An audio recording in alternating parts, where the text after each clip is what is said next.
But the one that may not be as familiar, particularly to those who are outside of Canada, is the concept of reconciliation. So Indigenous peoples in Canada make up roughly 5% of the population. So small, but very significant politically, and they do have constitutional rights, explicit constitutional rights in the Canadian Constitution, as well as other common law rights that have come through various court decisions, so by precedents.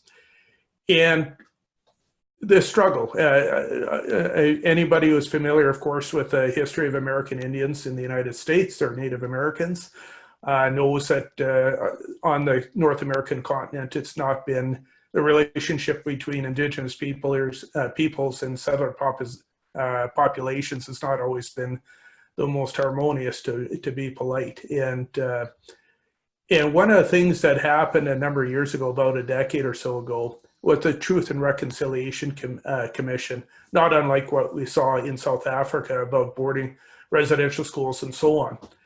But a whole series that opened up a whole set of questions about the relationship of Indigenous peoples and the Canadian state and Canadian society. And so there's been a great emphasis now on the notion of reconciliation.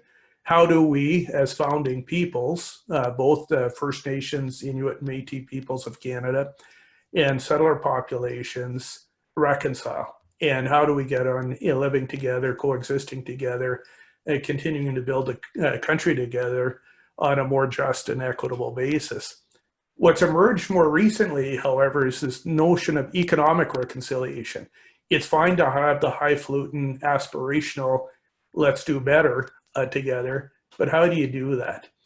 And economic reconciliation, creating those kind of economic opportunities and sharing the wealth of the country on a more equitable basis, is become a cornerstone of the whole reconciliation project. Now, why renewable energy is so deadly important? We think about a number of nation building projects that have occurred in Canada, whether it's building the national railway from the Atlantic to the Pacific to tie the country together. And we've had a number of these nation building projects, unlike the United States or other countries, whether it's trying to land a person on moon or so on, these big national projects that you rally a country around. Well, for us in Canada, this transition to a carbon-free future is part of the new emerging national nation building strategy and story of the 21st century. But what is amazing is the unique opportunity this has. Renewable energy has the most, I think, in over 100 years, the most important opportunity to renew economic or renew the relationship with Indigenous peoples in Canada. That's the bit of the context here to set this up and why renewable energy is so important. And it's going to be very, very important to these communities, especially the diesel communities and end-of-line communities that are extremely remote, as Clark mentioned. And but their reasons for renewable energy are fundamentally different from the rest of Canada in terms of first priorities. In the rest of Canada, I'll get to it, it's about climate change. And in remote communities, it's about energy security and energy sovereignty. And way down the list, you go into communities, you don't even have a discussion about climate change and renewable energy. They're facing dilemmas of eat or heat. They don't have the luxury that we do in the continental South, as it were. Okay. Now, did it turn forward? Good. All right. So this global transition towards a renewable energy, obviously, I would argue anyhow that a big change that's had enormous consequences for Canada, but not only Canada, is COP21 in Paris. And when you look at it in the United States and globally, you had the lead up, of course, the Vatican, the Pope had his encyclical around climate change. You had the Obama-Kerry Glacier Conference, which brought together senior government officials from around the world in Anchorage, Alaska, to address the question of climate change. And that all led up to COP21. And I think there is really no turning back. I think there's finally an emergence of a global consensus that we certainly didn't see through Kyoto, that's having an impact in shaping national policy agendas.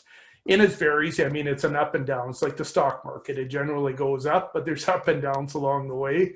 And we're having a big one during COVID. Very importantly, though, COP21 identified the Indigenous platform as part of the agreement, which has direct consequences for countries like Canada and the United States.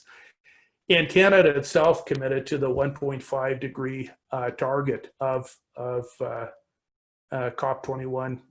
At COP22 in Marrakesh, that's where the implementation begins. China, India, Saudi Arabia, and others reaffirmed their international commitments.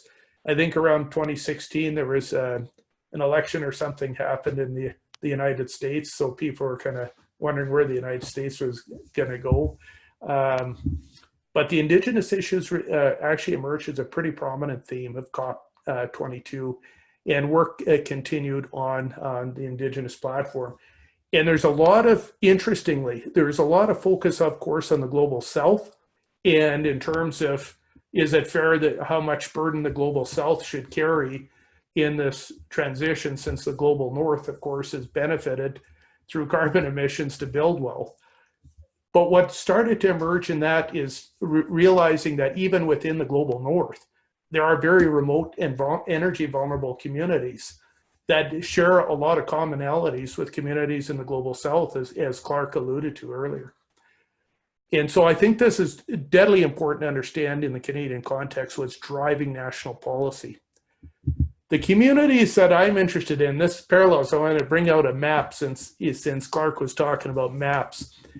All of these red dots around the circumpolar north, the 8 Arctic states, represent communities that are off-grid. They're not tied to an electricity grid. And you can see across northern Canada, it's all lit up in red. These are all diesel communities. And you'll see one little red dot in the gray fringe of the North American grid, somewhere in the northwest side, and that's Saskatchewan, or our last remaining off-grid community of Kinsale. But you go across Alaska, outside the rail belt from Fairbanks to Anchorage, of course, everybody's off-grid. You go across eastern Siberia, most of the communities outside the regional centers are off-grid. And the regional grids are not tied to any national grid in Russia. The one exception on the map that's just glaring is Scandinavia. So the Nordic countries, Finland and the 3 large Nordic countries, all are grid connected 100% on the mainland. And that makes them unique. And people will argue, and I disagree, there's some cases, of course, geographic remoteness, that it's prohibitively expensive to run transmission lines. But there's places in Norway, for instance, that are just as remote as similar places in Canada, yet they made a national decision to grid tie those communities, which Canada did not. And I think that's an important part of the story. But just to put this in type of geographic perspective. So in Canada, what's been going on? We've had a series over the last 5 years, these recent federal provincial meetings around a clean energy transition. So this is a major directive of the federal government. Currently, Canada is about 80% of its electricity is produced from clean energy. That's a combination largely of hydroelectricity and some nuclear, especially in Ontario and New Brunswick. And then increasingly dribbles of wind and solar. But the clean energy development is also tied to a social license to develop pipelines. And anybody following energy politics in the United States knows that pipelines, especially in North Dakota, South Dakota, in that area of the United States, has been highly controversial, especially on at Standing Rock and so on in in the northern part of the States. But for the federal government, they want to kind of take a page from Norway. Norway's typically around one of the top 10 energy producers of the world, yet they still manage to have a green license to operate. And largely, about 100% of their electricity is green, and they plan to produce more. And the discussions about Norway and even Sweden being the battery, as it were, clean energy battery for Europe. But tied to this is the Indigenous engagement strategy, which is key for the federal government. And in fact, in our last election in 2019, the federal government committed to getting all remote communities off diesel by 2030. Now, we have about 280, approximately 280 off-grid communities spread across Canada, the provincial north and the territorial north. 144 of those communities are Indigenous. So when you put it in that perspective, who's carrying the burden on this and where this opportunity, the flip side, lies, Indigenous peoples make up 5% of Canada's population. They make up over 50% of the off-grid communities in Canada, to put in perspective. And this is why it's not surprising that a government that's focused on this energy transition would put high profile policy-wise around Indigenous communities in Canada. And I'm going to repeat myself here. I think this focus now, this federal investment in we're talking pre-2019, a commitment of nearly $1 billion and a commitment to take all the diesel communities off diesel by 2030. They're not going to do it, but that's the goal. It's going to be. They think it's actually an achievable goal. I think that won't be met, but the effort to get there, see how close it gets. We're talking billions and billions of dollars that is going to be invested. This is going to be a life-changing in Indigenous communities. And the question that always comes up, of course, there is a view in Canada that's widely held. I'm not sure to what extent it's also, this view is shared in the United States, that Indigenous communities are communities of grinding poverty, lack of entrepreneurship, no business acumen, no fiscal capital. All they want to do is protest. They don't want to work in any kind of business partnerships and relationships. And maybe this isn't where the government should be investing dollars. So that's a hard question. Where should government invest? So I think this is important, again, to put into context about where this is driving and where this investment is holds a huge amount of potential in Indigenous communities. I'm tipping my hand a little bit, but I wanted to share some basic facts about Indigenous, the business side of Indigenous Canada. So when you go back from 3 decades ago, roughly, or about 25 years ago, even between 96 and 2006, that decade, there was 37,000 Aboriginal entrepreneurs in Canada, and that was an increase of 85%. Aboriginal business, Indigenous-owned businesses that are operating in the oil sands in northern Alberta, they're well over $1 billion in procurement already in terms of business savvy. And this is the one that stuns people. Is you go to any business school, one of the most important indicators of entrepreneurship and whether an entrepreneurial culture exists is whether or not it is business startups. And Indigenous business startups are 500% greater than the general population. Oh, my colleague I can see my colleague from the Rockies Institute. I've used her shell, so I can see her running at the bottom. I've got to tell her that. Here's the other interesting fact. There's a perception that Indigenous peoples are overwhelmingly welfare dependent and high welfare dependency. And there's very little business going on. And when you look at the rate of growth in the public sector versus the business sector, you see that, and most of this is federal government transfers, some provincial, but mostly provincial. Over the previous decade, it was running at about 4.1%. The business sector, both band-owned or Indigenous-owned economic corporations, by what you'd call in the United States the tribe, or small businesses and family-owned businesses in an Indigenous country, was running at 8.2%. These are staggering numbers. And to put it in context, any OECD country that would be running right now, today, at 2 or 3% growth rate would be ecstatic.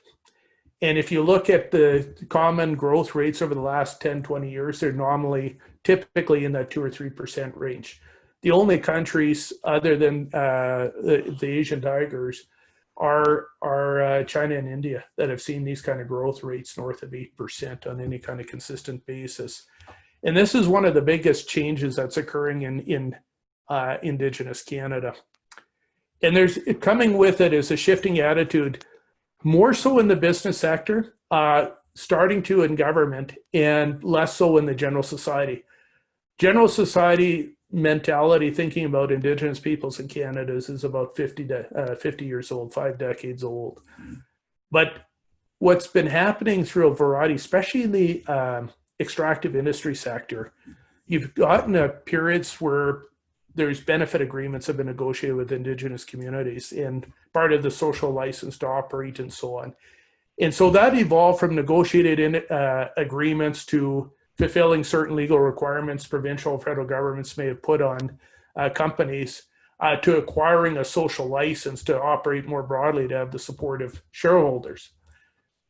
But what's evolved for a number of companies now, it's just a sound investment, a sound return on investment. You do to produce a local stable workforce, you mitigate economic regional outflows, and you generate economic multipliers. That mindset is deadly important when it comes to the current investment choices right now around renewable energy in Indigenous Canada.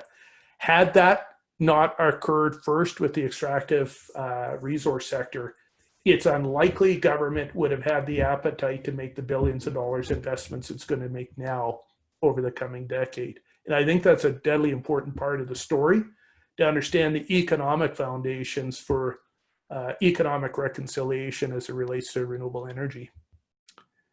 So community-led projects in the value proposition. And here they are, a number of them I'll throw out in some ways. Well, it has a particular order. If you go into any community in the north and you ask them what's their biggest challenge when it comes to energy, it's high cost, number one, and number two is reliability. Are the lights going to be on? Will I be able to heat my house? And I want to put this into some context here in terms of costs. So I don't know what the rate is there. What is it there, Clark, in Phoenix for electricity price per kilowatt hour? 11 cents. Okay. So in Iqaluit, it's 56.7 cents. And in Kuksaruk, it's 112.3 cents per kilowatt hour. Mm-hmm. Those are deadly expensive prices. That's pretty obvious. In Saskatchewan, it's 14.5 cents per kilowatt hour. But also keep in mind that the typical family household income for most Indigenous communities is well below the poverty line. So you're paying rates in the high north of 5 to 10 times higher than in the south. But on a family income, that's less than half what's typical across the rest of Canada. And this is why I talk about, when I mentioned earlier, the eat or heat dilemma. So what is the opportunity here? When you talk about the ability of families, whether they feed their children or heat the house, or feed them nutritious food or not nutritious food, or are they able to participate in sporting activities or not? The things that most families in the United States and Canada take for granted, the majority of middle-class families, that's not for them. These are very basic life sustaining choices. So the value proposition of having more affordable local energy is enormous. And I mentioned before, the reliability issue is also deadly important. It's deadly important because of a lot of homes across the Canadian North are heated by electricity. Some are by propane or diesel oil, which is expensive. It has to be imported in. If there's shortages, then you're subject to weather events. These put an extreme heightened energy insecurity. And part of the project, the CASES project that Clark is a part of this project that we're looking at is how do you measure these questions around reliability and affordability when we're looking at community energy profiles that make sense in these kind of contexts. And how is energy actually being used? So for example, we have electrical baseboard heating, which heats the homes, but it's not the only thing that electric baseboard heaters are used for. They're also used for drying moose meat or caribou meat. In places like Alaska, what people would use a clothes dryer for is also drying fish. So how people use energy varies quite considerably. And we got to understand the cultural context of how energy is used. But there's an opportunity here. So flipping it, of course, the opportunity is to lower costs, increase reliability. There's also the opportunity to create direct jobs. And this is something Clark and I were playing with about a year and a half ago with Peter Valentine, Cree Nation, Northern Saskatchewan, is how do you, there's job creation that could be not only from, say if you had a biomass, and this is where we got to get beyond the conversation of price per kilowatt hour. Because if you look at a total economy, and we're in the process of hiring an economist to look at these questions, what are the other opportunity costs? Suppose you had 5 men and women that their families are now on social assistance, but they had full-time jobs harvesting biomass for combined heat and power biomass plants in the community. Now, the cost of operating that, of course, is higher than solar and wind if wind resource is available. But if you subtract out the costs of 5 families on social assistance that are now having an income that's above the poverty line rather than below it, and creating healthier food options for their families, how do you measure the whole cost of those kind of things? So there's direct job creation through renewable energy, but you can also leverage other economic opportunities. Some of it is greenhouses, waste heat for greenhouse food, produced food, again, increasing better health outcomes. Waste heat for biomass can be used for fish plants, where you have low need for heat in the summer, but you can convert that heat into making ice because there's a commercial inland fishery in large parts of northern Canada. Well, one of the biggest things that people talk about in terms of this opportunity is really about energy sovereignty. Right now, most communities believe they are at the whim of larger utilities, whether they're state-owned or private-owned, and it depends on the jurisdiction of Canada, and feel they don't have choices about their lives. Energy in a modern society, including remote communities, is a lifeline for virtually everything, for communications, for heating, for lighting, for working with computers, for education, for medical care, everything. And when you don't have that control over the basic means, the lifeblood of your smaller society and economy, you are energy dependent, not energy sovereign. So energy sovereignty is emerging as a very important consideration for many of these remote communities. So I want to walk through a few examples here. that have occurred, emerged in Canada over the last 5-6 years. This one here, the Quebec Creek Run-a-River project, and you're seeing more of these run-a-river projects, not the traditional dammed up, but where you divert water and it comes back to the river system, not the big mega dam up projects. This one is a tributary of the Fraser River, as you can see. It's in the south interior of British Columbia. And that one is has a 50% equity ownership by the First Nation. And it was commissioned back in 2014. And they have a equity option, in fact, to eventually become 100% owners of this facility. And parts of the facility are directly on reserve land, which is a first in Canada. Another one that is absolutely fascinating on the energy side, and if you look in the bottom right-hand corner and you see the small map, gray around the outside and white in the middle, that's the province of Ontario by population, Canada's largest province, and second largest by territory. And of course, it borders the United States with Minnesota and Michigan and New York. And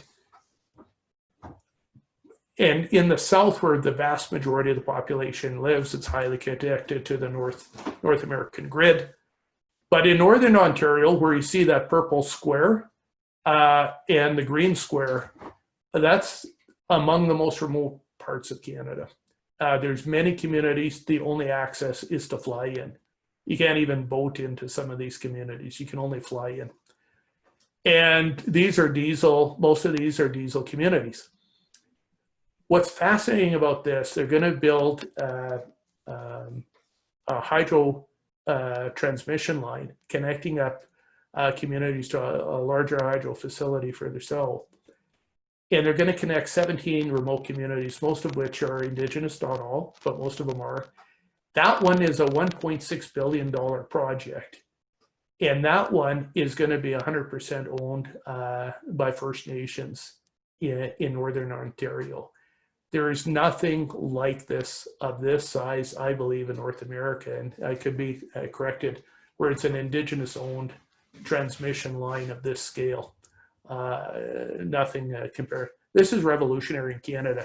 If you told people this would occur 10 years ago, they would have laughed. What it's going to do is actually it will lower costs. It will create greater reliability. It will increase energy sovereignty, and it's going to create job and wealth creation. It's hitting every one of those check boxes. And this is simply an amazing project that's under construction right now. In my province, the province of Saskatchewan, this is the Cowessess First Nation, is building, they're the first with a 10 megawatt solar facility on their reserve, or what you'd call reservation in the United States. And this one's already commissioned. And this one actually emerged under an entity called First Nations Power Authority. So within Saskatchewan, numerous Indigenous communities were demanding that they wanted to be able to either have community owned power, even if they weren't a utility in themselves, but community owned energy, or even on a semi-commercial or larger commercial scale is independent power producers. And we're coming to the Crown or the state-owned power corporation. We only have one power corporation in Saskatchewan's a little bit different, so I don't want to scare all the Americans there. You guys call us socialist and all that, but we have our electricity is a monopoly, and it's owned by the provincial government called Sask Power. Our natural gas is owned by a monopoly, which is government owned, called Sask Energy. We have Sask telephones, we have Sask government insurance. So we're a little, even within Canada, we're a little bit like a little Sweden within Canada. But we also have the lowest phone rates in Canada, which we're quite proud of, because we have a state-owned telephone company. Our electricity is too. The city is public in half the city. Really? The other half of the city is private. Well, now I know where all the communists in the United States live. Yeah, sure. Sorry. It's the second largest public utility in the United States. The largest is the LA Department of Water and Power. Really? That I did not know. And in both cases, it's because the principal function originally was to deliver water. Okay. And in delivering water, they built a bunch of dams Okay. that then also became sources of hydroelectricity. Sure. That makes complete sense. Yep. Yeah. So you had at this time all these, a number of Indigenous communities putting pressure on the Crown or the state-owned electricity company, utility, to have a piece of the action. And so the provincial government, with the Federation of Sovereign Indigenous Nations of Saskatchewan, had an agreement, and they created a non-government agency called First Nations Power Authority.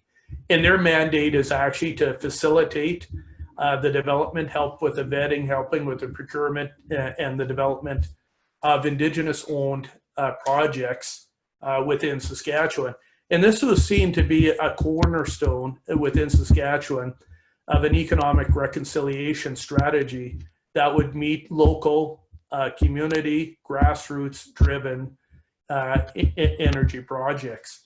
And so this is the first one, and there's a number of ones that are rolling out every year. So there's carve-outs, as they say, in terms of adding to the fleet of Sask Power, which is about 4,400 megawatts. And First Nations Power Authority gets an allotment of any new on-stream greenfield projects for renewable energy. And Cowessess was one of the first out of the gates. The Vantoot Gwich'in. I assume you all know where Alaska is. So Yukon, of course, is right next door to Alaska, as you all know. And the most northerly community in Yukon is Vantoot Gwich'in at the community of Old Crow. And they're a fly-in community, diesel-dependent community. You can see a picture of the community in the southeast corner, in the lower bottom right-hand corner. They were very successful in the utility is ATCO, which is private company, which is effectively subcontracted by Yukon Electricity Corp, which is of course a state-owned company in Yukon. There's a recurring theme here in Canada, but they were successful in negotiating. It's just under 1 megawatt. It's a small community, several hundred people. But they've commissioned already their solar array, which is just under 1 megawatt. They're bringing on a battery system, which is going through some trials and tribulations as is usual. But negotiated a power purchase agreement with ATCO, the private sector utility that's operating in the territory and in northern Alberta, well, across Alberta for that matter. So that's another example of a grassroots driven. This was driven by the Vantoot Gwich'in in Canada. Oh, yeah, those are the three big ones that I wanted to. There's tons of them actually that are coming on stream now in Canada. The important thing about this, I wanted to show you. Meadow Lake Tribal Council is another one that I've shown in previous talks, which is a biomass facility and similar kind of scale, where the federal government and the provincial government have invested in, again, in northern Saskatchewan and the commercial forest belt. But I'll come back to this point about leveraging and skipping around here a little bit. With biomass, yes, you create jobs directly for support of the utility, the local utility or local power generation. But the other critical thing it does is it leverages the opportunity in sectors like the forestry sector. Dimensional lumber is very difficult these days in North America, and the margins are very slim. And often it's not economical to harvest and sell lumber, especially in more remote areas of the commercial forest belt. However, if you are harvesting for biomass, it's one tree. The bottom half of the tree you can use for dimensional lumber. The top half of the tree you can shred and use for biomass. Now you can, all of a sudden, that same harvester that's pulling out the tree for biomass, your transportation costs, a lot of your handling costs and so on are wrapped up into that, that all of a sudden makes the commercial forestry option viable. And these are the kind of thinkings that we need to really think about expanding and think about what energy can actually do in communities and the other opportunities that it provides for them. And this is what First Nations are onto. And what we are going to see if Canada continues down this path, and the biggest challenge, obviously, for many First Nations, any communities, of course, is access to capital, which the federal government is providing. But you get the one time at the beginning to launch a project, the capital investment, whether it's biomass, whether it's solar, whether it's wind, is a foothold that First Nations don't have the obviously fiscal capital to do, but can then leverage and obviously multiply the economic benefits that not only benefit themselves, their communities, and rightly so, but is also a benefit to provincial and national economies as a whole. If we go down this path successfully as we have started on and meeting those kind of demands, you are going to see renewable energy, in my view, as the most important mechanism, a national building project in Canada that's going to help us achieve economic reconciliation.